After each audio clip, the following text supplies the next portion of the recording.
नारायण नारायण सबको। प्रश्न आया है, परिस्थिति हमारे अनुकूल नहीं है तो मन को शांत कैसे करें? ये बहुत लोगों का बार-बार ये प्रश्न आ रहा है कि परिस्थिति हमारे अनुकूल नहीं है तो हम उस वक़्त मन को शांत कैसे करें, जो अब आज के शेयरिंग में आ चुका है। लेकिन फिर भी हम आज उसका थोड़ा-सा हमारी उसमें देखेंगे कि कैसे होता है।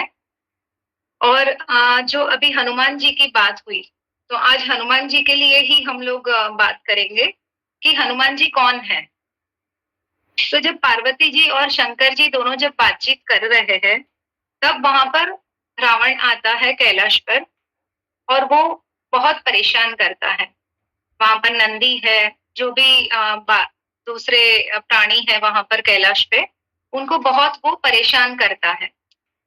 तो पार्वती जी उससे बहुत तकलीफ अनुभव करती है और उसको थोड़ा अमर्यादित लग रहा है वो। तो पार्वती जी बताते हैं कि शंकर भगवान को कि आप इसको यहाँ आने की अनुमति क्यों देते हैं और आप उसको यहाँ से मना कीजिए और निकालिए, क्योंकि उनके आने से बहुत सारी दुविधाएं उत्पन्न होती है, नकारात्मकता उत्पन्न होती है, तो उनको बिल्कुल भी पसंद नहीं है, तो उनको यहाँ प्रवेश ना करने दें। लेकिन शंकर भगवान की वहां से ही उन्हें वरदान मिला गया था कि आपको जब भी मेरे दर्शन की इच्छा है तो आप कैलाश पर आ सकते हैं, क्योंकि उन्होंने तप के माध्यम से, मायावी रूप के माध्यम से इतना बल प्राप्त करके महादेव से वरदान प्राप्त किया हुआ था रावण ने। तो पार्वती जी तब वहां पर चुप हो जाते हैं कि वरदान तो आपने दिया है, तो मैं वरदान का अमान्य रखते हुए मैं रावण को कुछ बोलती नहीं हूँ, लेकिन मुझे मन ही मन बहुत तकलीफ होती है, दुविधा होती है और इसका किस तरह से उपाय किया जाए। तो महादेव जो है वो बताते हैं कि आप निश्चिंत रहो, उसका भी उपाय हम लोग कर लेंगे। और जैसे ही महादेव खड़े होके बाहर आते हैं तो देखते हैं कि रावण नंदी को उस वक्त परेशान कर रहा है कैलाश पर, और वो नंदी कितना भी मर्यादा में रह रहा है लेकिन वो उकसा रहा है, कुछ प्रकार की तकलीफें दे रहा है। वो उसका स्वभाव था रावण का कि नकारात्मक तो अपने पास रखकर कैसे दूसरों को तकलीफ मिलती है उससे उसको एक प्रकार का आनंद मिलता था। तो वहां पर जैसे ही शिव जी आए तो शिव जी ने बताया कि रावण आप यहाँ पर मत आया करो, क्योंकि थोड़ा सा पार्वती जी बराबर नहीं फील कर रही है, अनकंफर्टेबल है। तो बोला आप ही ने तो मुझे वरदान दिया है, क्या आप आपके वरदान से मुंह फेर लोगे? तब महादेव जी जो शिव जी उनको बताते हैं, वो बोलते हैं कि ऐसा नहीं है कि आप, मैं मेरा वरदान वापस ले रहा हूँ और आप यहाँ पर नहीं आओ, लेकिन मैं आपको और एक वरदान देता हूँ, वो वरदान के ऊपर कि जब भी आपको मेरी दर्शन की इच्छा होने लगे या आप मुझे याद करोगे, आप मेरी पूजा करोगे, तो मैं स्वयं आपके उधर लंका में आके आपको दर्शन दूंगा। आप जहां पर भी होंगे मैं स्वयं आके आपको दर्शन दूंगा, ताकि थोड़े से प्रकृति में और पृथ्वी पे जो भी जीव है उनको कष्ट कम पड़े। तो ये सब चीज हमारे लिए नारायण कर रहे हैं, सिर्फ पार्वती जी के लिए नहीं। तो वो बताते हैं कि जब भी तू मुझे याद करेगा मैं वहां पर आ सकता हूँ और तुझे मैं साक्षात दर्शन दूंगा। और ऐसे करके फिर रावण वहां से चले जाते हैं। और फिर जब समय बदलता है, युग बदलता है, तब वहां पर जो हनुमान जी ने लंका जलाई, उसके लिए रावण बहुत आकुल व्याकुल हो जाता है। तो जब वो आकुल व्याकुल हो जाता है तो वो अपने कक्ष में जाके, मंदिर में जाके महादेव की पूजा करता है। तो जैसे ही महादेव प्रकट होते हैं, शिव जी वहां पर प्रकट होते हैं, तो बोला कि ये कैसे हुआ और हनुमान जी कौन है? क्योंकि इतनी शक्ति की लंका, सोने की लंका को जलाने की शक्ति आज तक किसी में नहीं हुई है, तो ये कौन है हनुमान जी? तब महादेव जी उनको बताते हैं कि ये मेरा ही 11वां रुद्र स्वरूप का अवतार है। तो बोला वो तो आपका अवतार हुआ, लेकिन उसमें, उसकी पूंछ में इतनी शक्ति कैसे प्राप्त हुई है? तो बोला जब विष्णु भगवान लक्ष्मी जी के साथ रामावतार सत्ययुग में जब वो प्रवेश करने वाले थे, तब मुझे लगा कि मुझे भी उनकी सेवा का अवसर मिले, इसलिए मैंने हनुमान का रूप धारण किया और मेरा रुद्र अवतार हुआ है। लेकिन जब लक्ष्मी जी भी आ रही थी तो पार्वती जी ने बोला कि मुझे भी आपके साथ आना है, और वो जो भी वहां पर घटना घटित होती है उसमें मुझे भी सेवा का अवसर प्राप्त हो। तो इसीलिए पार्वती जी को, लेकिन उसको मैं किस प्रकार से मेरे साथ लेके आऊं? तो बहुत सारा विचरण करने के बाद, विलक्षण करने के बाद एक हमें सुझाव मिला कि मैं बंदर रूप में धारण करूं शरीर को, और मेरी जो पूंछ है वो पार्वती जी की है। तो पूंछ में जो अंतिम भाग है वहां पर शक्ति का स्तोत्र रहता है। तो ऐसे शिव और शक्ति दोनों का समन्वय होके हनुमान जी की उत्पत्ति हुई है। तो ये हनुमान जी है, और उसी की वजह से जितना परेशान वो सब लोगों को कर रहा था, तो वो कहीं ना कहीं अपना कर्म का फल पक रहा था, और इसलिए वो पूछ के माध्यम से निमित्त बना सीता जी का वहां पर जाना, और वो, लेकिन वो कर्म फलित हो चुका था, तो इसलिए लंका को जलानी पड़ी। और उनको बताया गया था रावण को कि अब जब हनुमान जी ने ये लंका जलाई है, तो राम का ये जो युद्ध होने वाला है उसमें सबसे पहले तुझे अपने सर्व राक्षस के हर एक सदस्य को भेजना है, ताकि राम के हाथ उन सभी को मोक्ष मिले युद्ध में।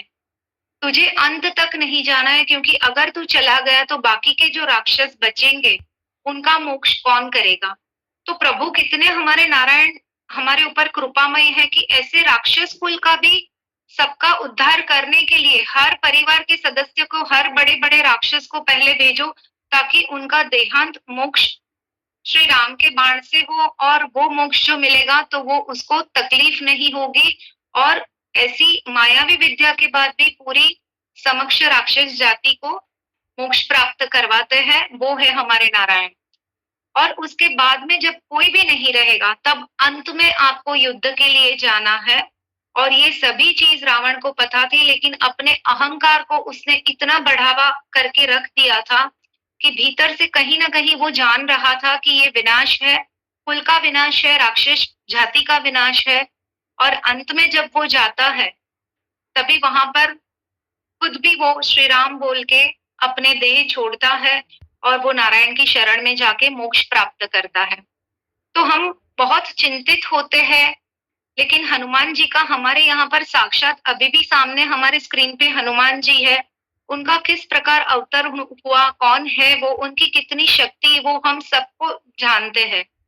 लेकिन जानने के बाद भी वो अनुभव करना, और अनुभव के बाद भी उसका स्वीकार करना, ये सब चीजें भिन्न भिन्न है। तो अगर परिस्थिति हमारे अनुकूल नहीं है, तो भी हमें किस प्रकार शांत रहना है कि नारायण ने हमें जो कुछ भी दिया है उसका हमें स्वीकार करना है।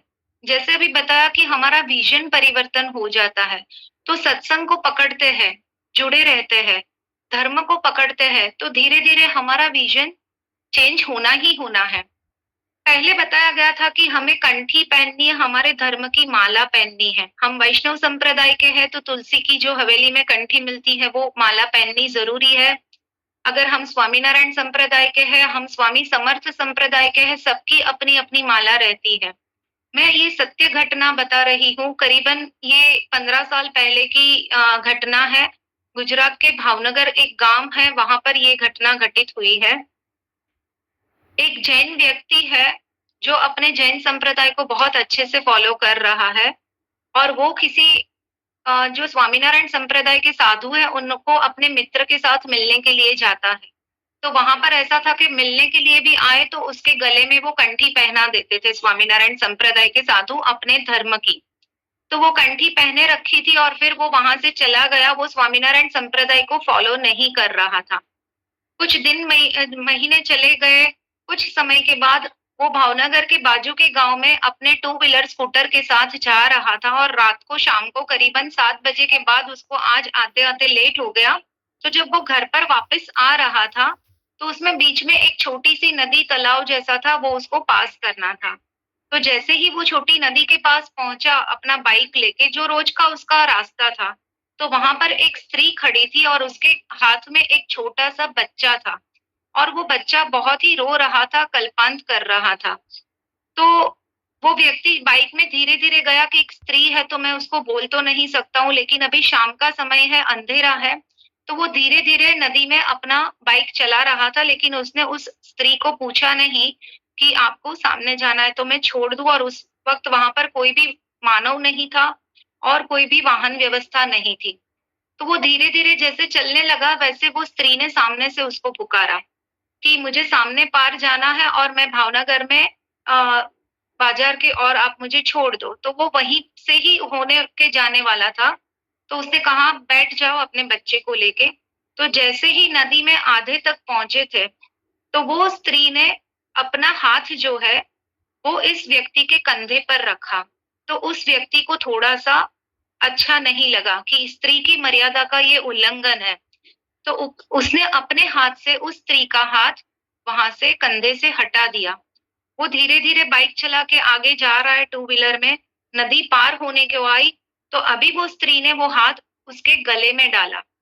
तो वो उसने गले से निकाला और उसने बोला कि आप थोड़ा-सा आगे जाके स्कूटर रोका और बोला कि आप यहाँ पर उतर जाएँ और आप आपका रास्ता देख लीजिए, नदी पार हो चुकी है, मुझे आपके साथ व्यवस्थित नहीं लग रहा है, मेरी मान मर्यादा का भंग हो रहा है।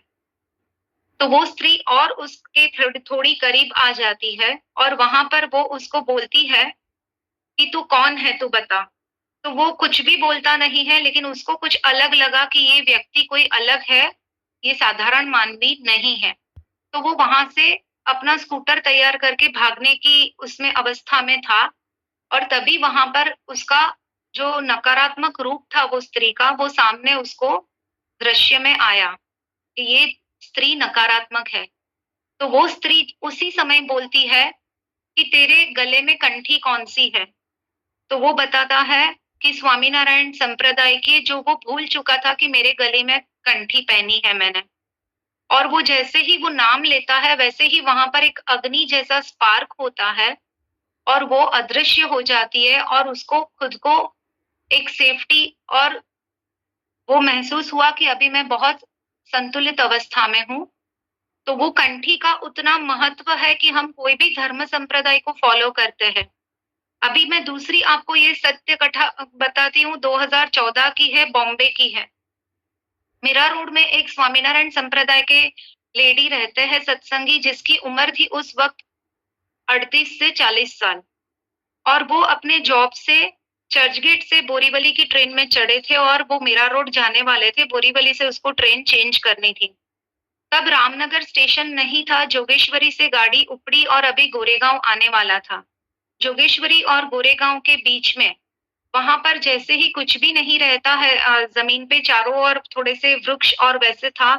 करीबन रात के 10:30 बजे, पौने 11 बजे का लेडीज़ कंपार्टमेंट का, लोकल ट्रेन का, बॉम्बे का ये कंपार्टमेंट है और वो सब लोग उतर गए, वो लेडी अकेली है, ऑफ़िस से घर तरफ जा रही है और वो अपने गुरु प्रमुख स्वामी महाराज को फ़ॉलो करती थी। वहाँ पर एक सफ़ेद कपड़े में स्त्री आती है और सडनली उसका गला दबाने लगती है। जोगेश्वरी और गोरेगाँव के बीच में ये घटना घटित होती है। वो बहुत ही डर जाती है क्योंकि उसके कंपार्टमेंट में लेडीज़ डब्बे में कोई भी नहीं था, जो थे वो सब उतर गए अंधेरी। अभी आगे जाने के लिए कोई भी नहीं था और उस वक़्त ये रामनगर स्टेशन नहीं बना था। 2014 की शुरुआत की ये बात है। और वहाँ पर प्रमुख स्वामी स्वयं प्रकट हुए और उसने सिर्फ वो जो गला दबा रही थी, उसको स्पर्श किया और वहाँ पर भी बहुत बड़ा स्पार्क हुआ और उसको मोक्ष दे दिया। तो जब हम संप्रदाय की कंठी को धारण करते हैं, किसी भी संप्रदाय को हम फॉलो करते हैं, तो उसके धारण करने से लोग